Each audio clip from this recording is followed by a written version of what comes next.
Hello मेरे लाडले बच्चों, कैसे हैं बेटा आप लोग? तो ठीक है, चलिए तो हम शुरू करते हैं आज का नेक्स्ट टॉपिक। लास्ट क्लास में मैंने आपको न्यूस्ट इक्वेशन समझाया था अच्छे से।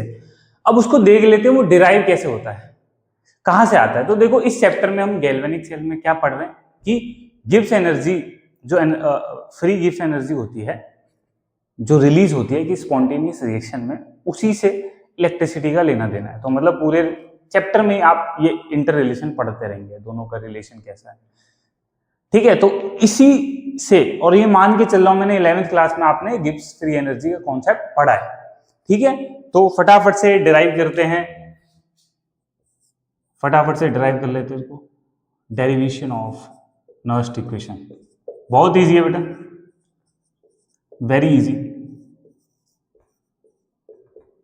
देखिए क्या होता है, ये एक रिएक्शन है, एक इक्वेशन है, delta G equal to delta G not plus R T L N Q C, ठीक है।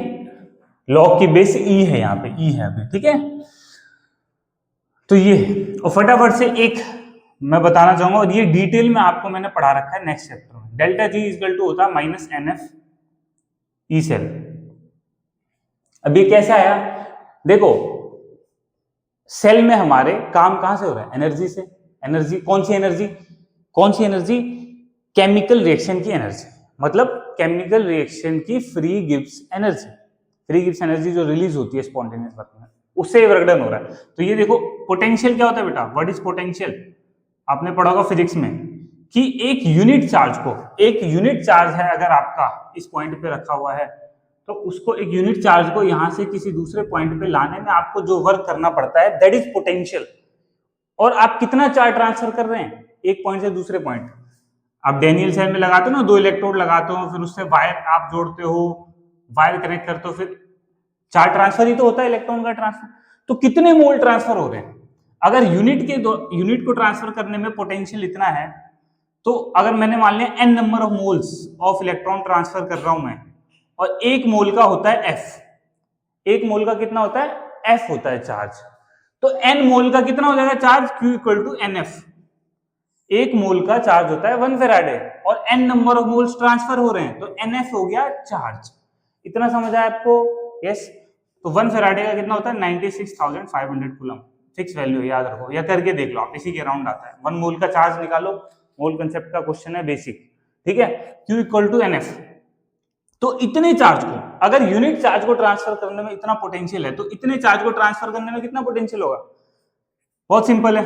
तो कितना वर्क करना पड़ेगा, work done, electrical work done अगर हम लिख ले जो हो रहा है, that is Q into E, Q into E, EMF of cell. और Q कितना है, NF ईएमएफ ऑफ सेल। और उसको डिटेल में मैंने अच्छे से समझा रखा है नेक्स्ट लेक्चर में। अभी मेरे को यहाँ पे इसको यूज करना है डिराइव करने के लिए, ठीक है। NF ई नॉट सेल, तो यही। तो यहाँ पे क्या लिख देंगे, work done equal to minus of, ये वर्क डन यहाँ पे पुट करते हैं माइनस ऑफ, और क्योंकि ये गिव्स एनर्जी डिक्रीज हो रही है इसीलिए माइनस का साइन लगा है यहाँ पे। इसको पूरे उठा के पुट करूंगा मैं यहाँ पे, माइनस NF ई सेल, ठीक है। Delta G not, delta G not क्या हो जाएगा बेटा, minus NF E not cell, क्योंकि जी नॉट लगा ना स्टैंडर्ड कंडीशन के लिए, बस स्टैंडर्ड पोटेंशियल लग गया, कोई अंतर नहीं है।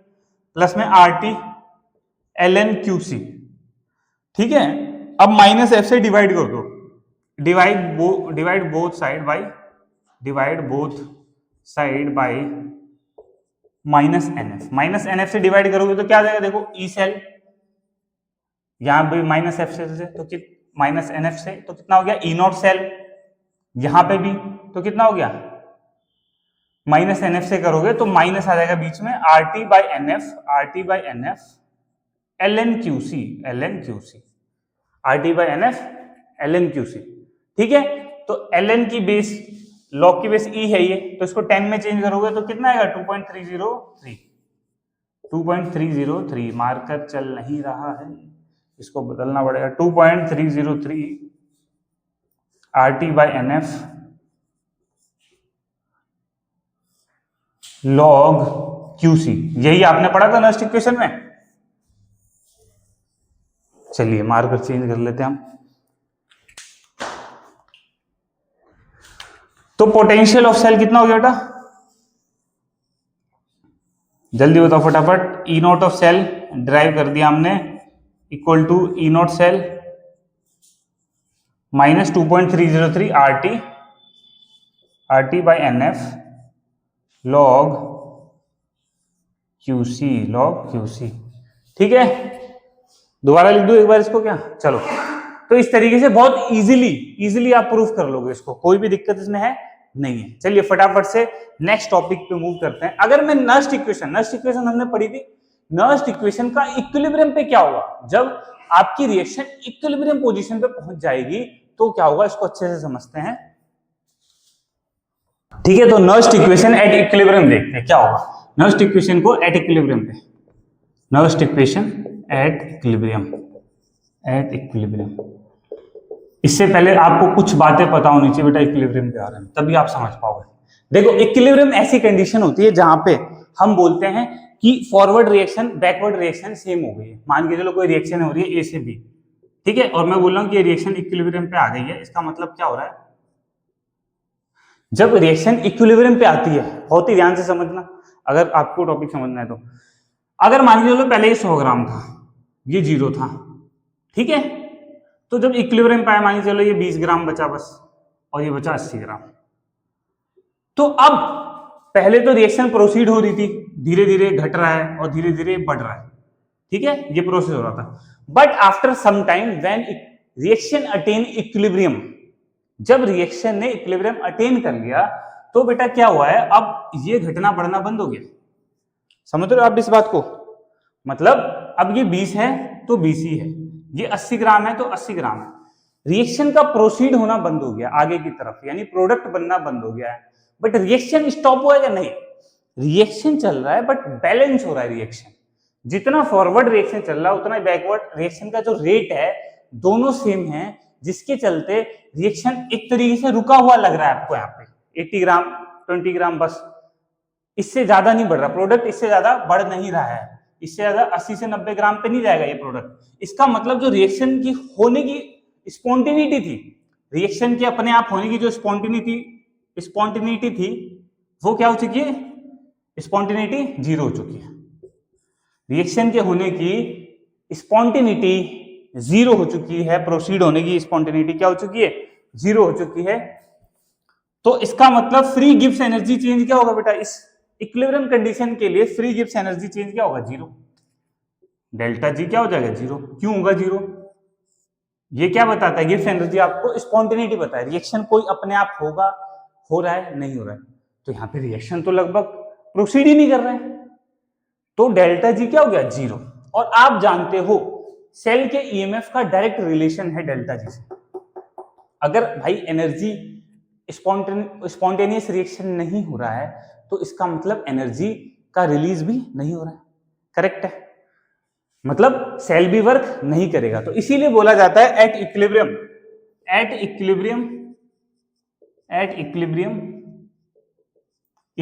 पे ई सेल जो है, पोटेंशियल ऑफ सेल क्या हो जाता है, 0 हो जाता है।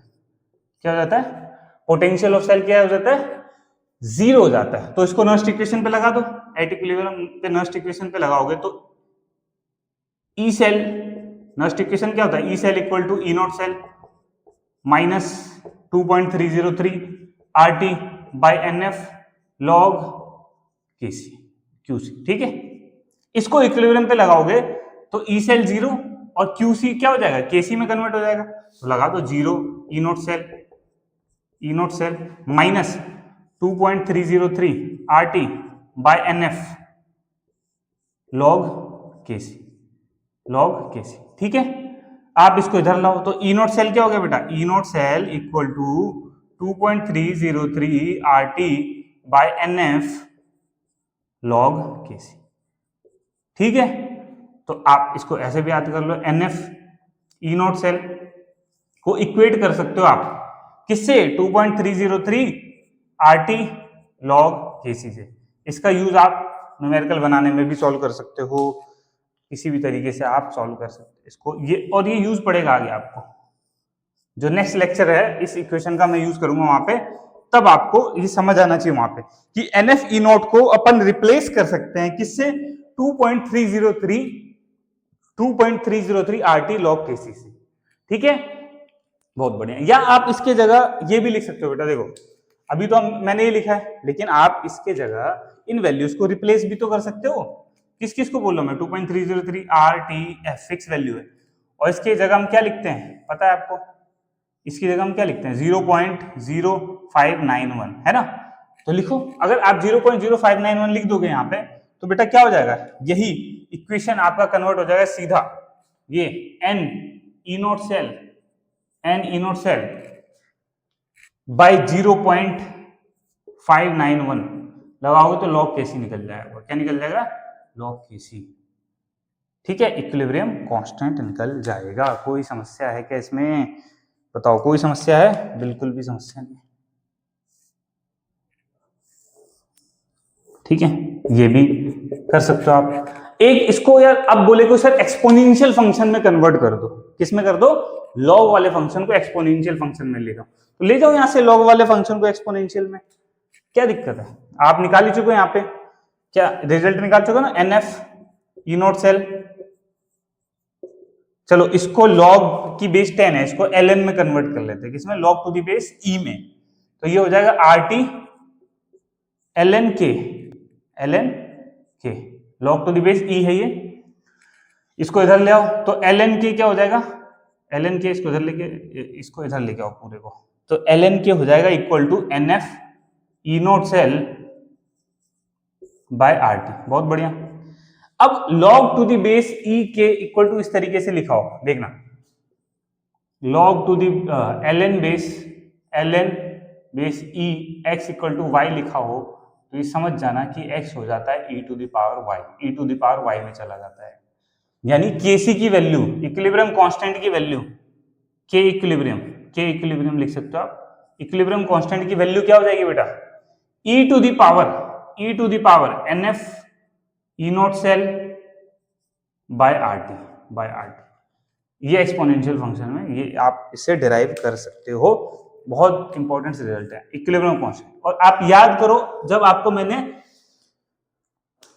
इलेक्ट्रोकेमिकल सेल सीरीज की एप्लीकेशन पढ़ाई थी तो वहां मैंने लास्ट पॉइंट आपको लिखाया था कि सॉल्युबिलिटी प्रोडक्ट, इक्विलिब्रियम कांस्टेंट, ये सारी चीजें, pH, ये सारी चीजें आप कैलकुलेट कर सकते हो किससे, नर्स्ट इक्वेशन से, ठीक है।